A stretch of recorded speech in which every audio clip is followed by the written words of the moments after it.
사랑하는 과천교회 성도 여러분, 오늘 하루도 주님과 함께 말씀 따라 사는 저와 여러분 되시길 바랍니다. 함께 기도하겠습니다. 사랑과 은혜 하나님 감사합니다. 오늘 하루도 주님 말씀으로 시작합니다. 이 시간 주님께 드리는 우리의 마음과 시간과 정성과 예물을 기쁘게 받아 주옵시고 주님 말씀 따라 살아갈 새 힘 더하여 주옵소서. 예수님 이름으로 기도합니다. 아멘. 하나님께서 오늘 우리에게 주시는 말씀은 신약성경 고린도전서 5장 1절에서 13절까지의 말씀입니다. 주님 감사합니다. 본문 중 고린도전서 5장 1절부터 7절 말씀 봉독하겠습니다. 너희 중에 심지어 음행이 있다 함을 들으니 그런 음행은 이방인 중에서도 없는 것이라 누가 그 아버지의 아내를 취하였다 하는도다. 그리하고도 너희가 오히려 교만하여져서 어찌하여 통한이 여기지 아니하고 그 일 행한 자를 너희 중에서 쫓아내지 아니하였느냐. 내가 실로 몸으로는 떠나 있으나 영으로는 함께 있어서 거기 있는 것 같이 이런 일 행한 자를 이미 판단하였노라.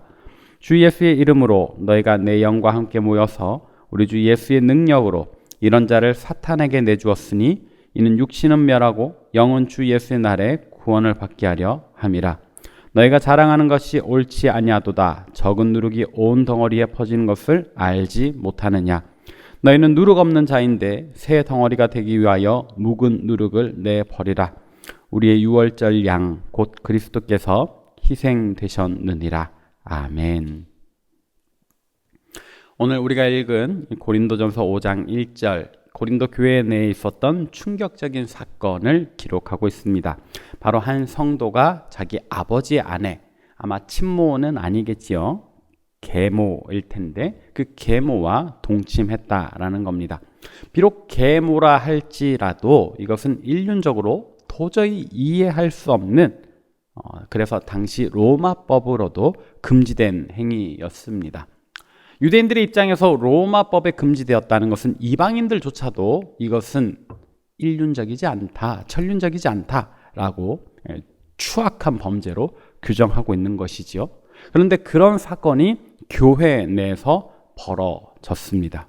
근데 여기에 더 심각한 문제가 있습니다. 무엇입니까? 바로 고린도 교회의 대처였습니다. 고린도 교회는 이 추악한 범죄에 대해서 어떤 대처를 했던가? 오늘 본문인 고린도전서 5장 2절입니다. 그리하고도 너희가 오히려 교만하여 져서 어찌하여 통한이 여기지 아니하고 그 일 행한 자를 너희 중에서 쫓아내지 아니하였느냐. 바울이 말합니다. 오히려 교만하여졌다. 자기들이 그냥 이 죄도 괜찮다라고 했던 것 같습니다. 통한이 여기지 않았다. 마치 아무 일 없는 것처럼 그럴 수도 있지라고 했던 것 같습니다. 그 일 행한 자를 쫓아내지 않았다. 그냥 쉬쉬하며 덮었다라는 이야기입니다. 결론적으로 고린도 교회의 대처는 그토록 심각한 죄가 발생했음에도 불구하고 아무런 조치도 취하지 않았다는 것입니다. 그 같은 범죄는 우선 법으로 금지되어 있잖아요. 그리고 또 거룩한 교회와 신자는 하나님 앞에서 당연히 그 같은 행동을 멀리 해야 하잖아요. 그러니까 교회는 마땅히 그런 죄 저지른 사람을 권징했어야 합니다. 어떤 권징인가? 오늘 본문에 보니까 바울은 당연히 쫓아내야 한다, 출교시켜야 한다라고 주장을 했습니다. 이 사안은 그만큼 중대한 사안이었다. 그런데 고린도 교회는 어째서 그 성도에게 아무런 조치를 취하지 않았던가? 본문에 그 연유에 대해서 나와 있지 않기 때문에 우리가 추측을 할 수밖에 없는데요. 여러 가지 가능성이 있겠습니다. 이 같은 범죄를 저지른 자가 교회 내 중직자였거나 혹은 꼭 같은 죄가 아니더라도 비슷한 부류의 음행, 간음이 고린도 교회 내 여러 사람들에게 이미 보편화되었던 것은 아닌가. 다만 분명한 것은 고린도 교회가 이 문제를 대수롭지 않게 생각했다. 그래서 적절치 않은 판단과 조치를 취했다라는 겁니다. 우리가 알듯 고린도 교회 성도들 그리 부유하지 않습니다. 높은 지식적 수준 없습니다. 그러나 다양한 성령의 은사를 경험했지 않습니까? 그런 은사들 가지고 성령의 열매, 그 성품에 관련된 부분까지도 잘 닮았어야 하는데 그러지 못했다. 그들 가운데 그 풍성한 은사가 나타나면 뭐 하겠습니까? 교회 가운데 버젓이 일어나는 이 추악한 죄에 대하여 아무런 심각성을 느끼지 못하는데 말입니다. 그래서 고린도 교회는 죄 인지 감수성이 제로였다 하겠습니다. 죄 인지 감수성이 무엇일까? 한때 회자되었던 성인지 감수성에 빗대어 만들어 본 말입니다. 성인지 감수성이란 성평등, 차별에 관한 문제를 민감하게 인지할 수 있는 능력입니다. 특히 공직자들이 이렇게 부서 내 여성 직원들에게 신체적인 접촉을 한다든지 이런 문제를 야기했을 때 그 사람을 가리켜 성인지 감수성이 부족하다, 결여되었다라고 이야기를 하는데요. 그렇게 본다면 죄라 인지하지 못하는 모습, 죄인지 감수성이 부족하다, 죄인지 감수성이 결여되었다 하겠습니다. 고린도 교회가 그와 같은 격입니다. 이토록 법으로도 금지된 죄를 괜찮다 쉬쉬 덮었다면 그것은 죄인지 감수성이 부족하다. 여러분, 건강한 교회는 어떤 교회일까요? 죄인지 감수성이 민감하게 작동하는 교회일 겁니다. 진짜 거룩하고 건강한 교회, 성도의 죄에 대해서 어떤 반응을 보여야 했을까? 아까 읽은 본문 2절과 같이 발생한 죄를 두고 통한이 여겨야 합니다. 부끄러워해야 한다는 겁니다. 어떻게 신자가, 교회 성도가 이런 부끄러운 죄를 저지를 수 있는가? 법으로도 이방인들도 저지르지 않을 이런 죄를 우리가 어떻게 그런 죄를 저지를 수 있었을까? 원래 유대인들은요, 이 통한이 여김을 잘 하던 사람들입니다. 어떤 슬픈 일을 당했을 때 그들은 어떻게 합니까? 원래 옷을 찢고요, 재를 머리 위에 뒤집어 썼습니다. 그래서 누구라도 저 사람이 지금 어려운 일을 당했구나, 누구라도 저 사람이 지금 부끄러운 짓을 해서 회개하고 있구나를 알렸던 겁니다. 통한이 여기다라는 건 회개와 연결됩니다. 그러나 고린도 교회는 이 일을 덮었어요. 회개도 하지 않았다. 건강한 교회는 죄를 부끄러이 여길 줄 알아야 합니다. 쉬쉬 덮는다고 해결되는 것이 아니라는 것도 알아야 하고요, 통한이 여기며 회개해야 합니다. 또 이어서 건강한 교회는 성도의 죄에 어떤 반응을 보여야 할까? 아까 읽었던 본문 2절과 같이 경우에 따라서는 그 죄 저지른 자를 쫓아내야 합니다. 인간은 누구나 그렇습니다. 한 번이 어렵지 두 번은 어렵지 않다. 만약 이토록 심각한 죄를 두고 넘어가면 선례가 됩니다. 이후로도 모든 교회가 가능과 이토록 부끄러운 죄에 대해 자유롭지 못하게 된다.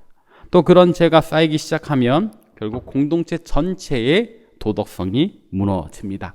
죄인지 감수성이 무너집니다. 그래서는 안 됩니다. 여러분, 우리가 죄에 대해서는 단호해야 하지 않겠습니까? 죄를 저지른 성도를 품는 것, 사도 바울은 상한 누룩에 비유했습니다. 이 교회가 아직 이렇게 발효되지 않았는데 어떤 누룩을 넣는가 참 중요하거든요. 내 죄인을 품는다라는 것, 사랑이라는 것 때로는 조심해야 합니다. 상한 누룩을 넣으면 반죽 전체가 상해 버리니까요. 아까워도 내다 버려야 합니다. 어차피 쓸 수 없는 누룩입니다. 물론 이를 실행하는 것 참 어려운 문제입니다.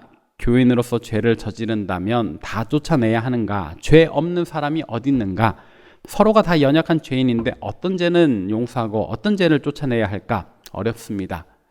또 대개의 경우 사랑으로 품어야 한다라는 말도 맞습니다.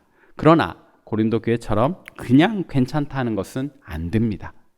죄인지 감수성 발휘해서 그 일에 대해서 공동체 전체가 부끄러워하며 통한이 여기며 어떻게 권징할지를 겸손하게 하나님의 지혜를 구하며 행해야 하겠습니다. 우리 하나님, 우리를 한없이 사랑하셔서 우리의 모든 죄를 용서하신 사랑의 하나님이시지만 또 한편으로는 죄를 미워하되 너무나도 미워하시는 정의의 하나님이시기도 합니다. 그러므로 교회는, 건강한 교회는 사랑과 정의를 함께 가져가야 한다. 그냥 사랑으로 문제없이 괜찮다며 품어주기만 하는 것 안 돼요. 아파하며 부끄럽게 여기며 통한이 여기며 죄가 공동체에 스미는 것을 허용하지 않도록 징계조차도 회복을 위한 사랑의 방편으로 생각하는 정의를 가져야 한다. 그러므로 거룩하고 건강한 교회를 세우기 위해 우리에게 죄인지 감수성이 필요합니다. 그 죄인지 감수성으로 우리 각자를 살펴봅시다. 또 우리 공동체를 살펴서 죄 짓지 않고 거룩한 각자와 교회로 살기로 결단합시다.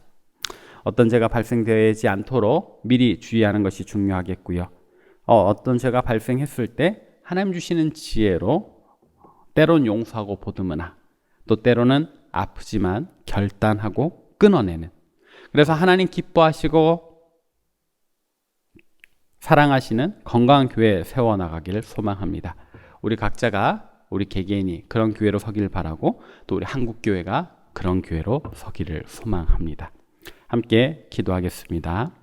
사랑의 하나님 아버지, 감사합니다. 오늘 말씀을 통해 교회는 언제나 하나님의 사랑을 추구하지만 또 하나님의 정의도 붙잡아야 함을 깨닫습니다. 먼저는 공동체 내에 죄의 문제가 발생하지 않도록 잘 예방하는 것이 중요하겠고, 혹 교회 내 그런 문제가 발생했을 때 저 고린도 교회와 다르게 죄 인지 감수성 잘 발휘하여 하나님 기뻐하실 치리하도록 도와주옵소서. 먼저는 우리 개개인의 생활 속에서 또 우리가 속한 한국교회 안에서 어떤 죄도 저지르지 않도록 잘 분별할 줄 아는 지혜 주시고, 또 어떤 죄라도 허용하지 않는, 그래서 잘 치리하는 거룩한 교회 되게 하여 주옵소서. 복을 빕니다. 이제는 우리 주 예수 그리스도의 은혜와 하나님 아버지의 놀라우신 사랑과 성령님의 교통하심이 우리 각자와 한국교회 전체가 늘 거룩하고 정결하며 사랑과 정의를 바르게 분별하고 실천할 줄 아는 건강한 교회 되기를 간절히 바라고 소망하는 우리 시내가을숲 과천교회 모든 성도들 머리 위에 이제로부터 영원토록 함께 하옵시기를 간절히 축원하옵나이다. 아멘.